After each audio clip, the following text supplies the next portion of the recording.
আজকে আপনাদের সাথে কিছু কথা শেয়ার করব।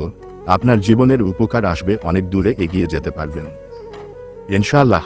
একটা কথা মনে রাখবেন, পৃথিবীতে কোনো মেয়ে 6টা গাড়ির মালিক ছেড়ে 6 প্যাক ওয়ালা ছেলেদের সাথে যাবে না। তাই জিমে যাওয়া বন্ধ করে কাজে যাও। সাফল্যের কোনো রহস্য নেই, এটা প্রস্তুতি, কঠোর পরিশ্রম এবং ব্যর্থতা থেকে শেখার ফল। এই পৃথিবীতে কোনো কিছু স্থায়ী কিছুই না, এমনকি আমাদের সমস্যাগুলোও না। সফল মানুষেরা কাজ করে যায়, তারা ভুল করে, সেটা সমাধানও করে। আকাশের দিকে তাকাও, আমরা একা নই, পুরো মহাবিশ্ব আমাদের প্রতি বন্ধুত্ব সুলভ। যারা স্বপ্ন দেখে এবং কাজ করে শুধুমাত্র তাদেরকেই শ্রেষ্ঠতা দেওয়ার জন্য, চক্রান্তে লিপ্ত এই বিশ্ব কেউ সম্পূর্ণ আপনার মতো হবে না। একইভাবে আপনিও কারো মতো হবেন না। দুজনের মধ্যে কিছুটা পার্থক্য থাকবেই, আর এই পার্থক্যটুকুই হলো ধৈর্য। আপনার জন্য যা নির্ধারণ করা হয়েছে তা যদি 2 পর্বতের নিচে ও থাকে তবু ও তা আপনার কাছে পৌঁছে যাবে। আর আপনার জন্য যা নির্ধারণ